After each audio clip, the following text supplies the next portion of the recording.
So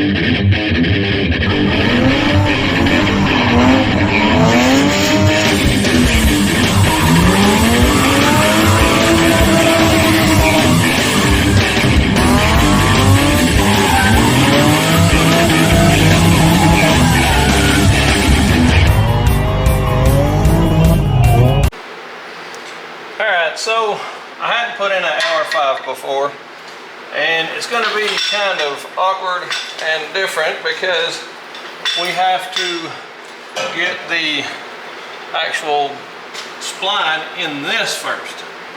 So that's, you know, different. Instead of going through the fingers, you got a little more room forwards and backwards before you get to the pressure plate. Well, now we got to center this thing and try to make sure we got enough room to get there to start going that way. Plus, I think this motor's to the side a little bit too, so these things tend to, with the mounts kind of, I think they're a little off. So I think it's got the motor actually twisted. The back of the motor is actually toward the driver's side more. Yeah, so we're gonna try this, and I'm not gonna make you sit and watch me fight it, but I'm gonna get it in and I'll come back with you. All right, boys and girls, it's a different day.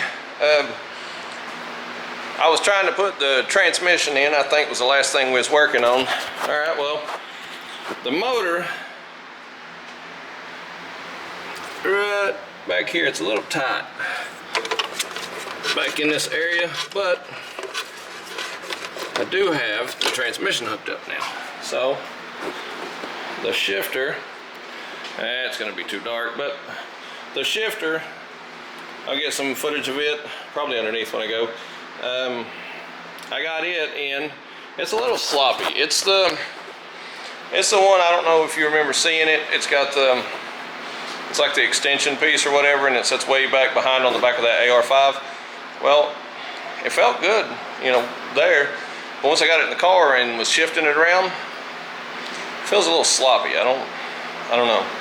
Can't make up my mind on it. So like you're in first gear up here, and like almost don't want to come out of gear, and when it does, it feels like there's 9 miles to second gear. It's gonna have to get used to it or fool with it a little bit and try to maybe adjust it or something. I can't say that I like it. So if it's as bad as what I'm thinking it is, probably won't be long and I'll be trying to figure that one out and get it changed. So I'm down to mass airflow sensor, wiring the ECU. I did put the starter in, and the factory starter signal, not the big wire, but the actual small wire that actually tells the starter to actually work, in this 1J harness was still here. So I plugged it in, and I'm going to try to find the starter signal for at the ECU, and I'll just put a toggle to it, and we'll just work off of the 1J's actual starter signal. So, and what I did do is where I'd scrapped a couple of those 2JZ shells, the GS300s, I did take one of the power lines off from the driver's side to the battery. So I'm going to hook to the starter and come all the way back over to this side and put my distribution block and do my big wires over on this side. And then I think my smaller wires, I think that's all that comes on this side. And I'll just put those over here on the ECU side. So, yeah. So I think I've got it just about figured out the way I want to wire it. I don't have I ordered a box and with the wire and relocate kit and all that. It's not here yet. The distribution block's here, but I'm not going to put it in until I get everything else. And I still got to peel back the 240 harness to see. I'm going to try to keep, because I don't need the harness and I don't think I'm going to sell it or anything. I'm going to try to keep the factory fuel pump stuff tied together too. So I'm going to try to strip this harness back, and whatever I can keep that keeps me from having to rewire the fuel pump and do a whole bunch of stuff at any sorts. I'm going to try to tie it all back in if I can. If it's something that I can just hook back up, or you know, track it down and just reattach it however and keep it functioning, then we'll do that. So but overall, it's been a little bit of a process. I did have to massage the tunnel a little bit for the bell housing, because once you put the pull section onto the pressure plate, it extends way out. So when you take the shaft from the transmission, usually the pressure plate's just flat and you just got to go in here. Well, now it's got like another 4 or 5 inches out here. So like if you barely would have got in there, now when you extend that front of that pressure plate, you're not going to get in there. So I end up having to massage it a little bit, mostly on the driver's side.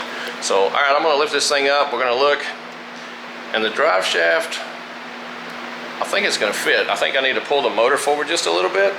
I think I can loosen the mounts and gain just, I mean, maybe a 1/4 inch. If I can shift everything forward, the drive shaft will work.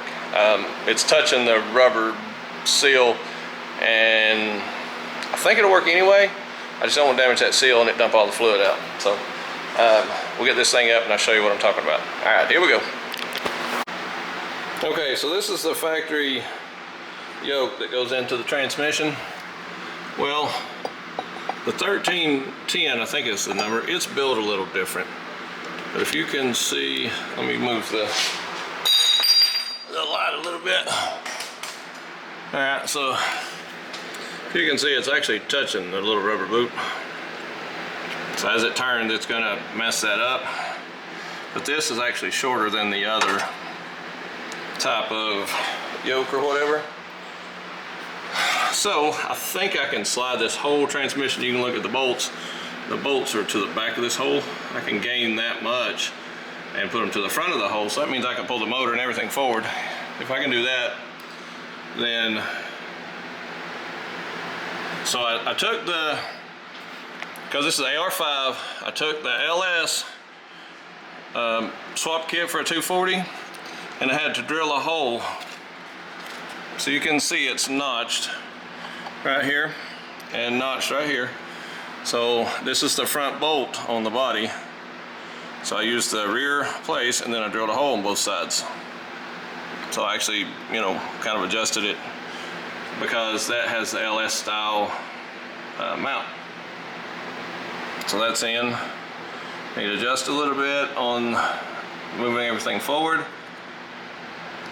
I think I can move that forward enough to hold everything, motor and transmission, everything. I think that'll give me that. I'm pretty sure it will. If not all of it, most of it. If I have to, I'll re-drill these holes a little further back on these mounts. But everything has to be able to go that way, so. Everything looks pretty good. The shifter's in the right place. If I go, I don't want to go too far because the shifter will be whatever. Clutch arm, everything's in, clutch is in. This wire right here, that's the one that comes from the GS300. It's actually hooked to the starter. So all I gotta do is take that, move it over to wherever I end up putting my distribution block and tying that into 12 volt. I do have a clutch line. I had to bring my clutch line back. I need to do some grounds. The rear of the drive shaft. I need to change that universal right there. It's bad, but I've already got it like took apart. It's just kind of stuck in there. So yeah, she's in there. It's a tight fit, but it's there. So,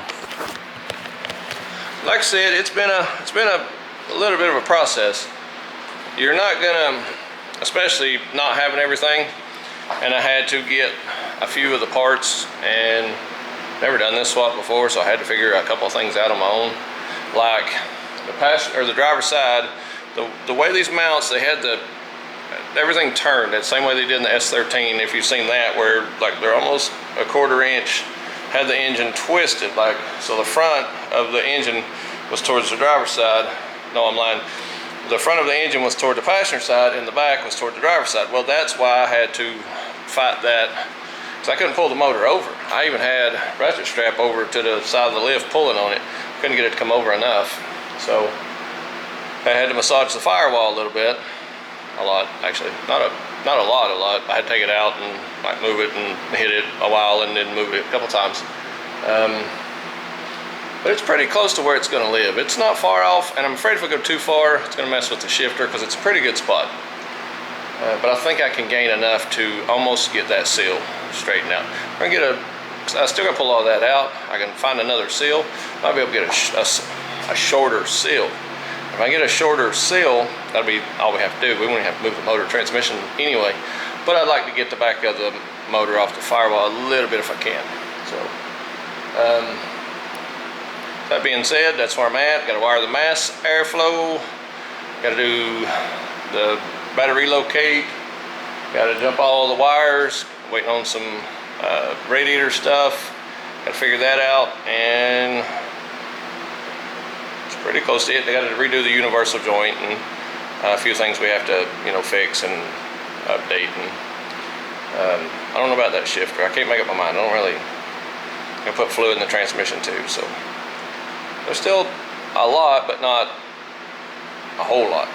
So, all right, we gotta. So I unhooked the intercooler to allow a little movement for the engine to lay back to actually get to the transmission, because I had to work for this one to get the transmission hooked to it. A little bit of a job. So, but all right, that's it for today. All right, here we go.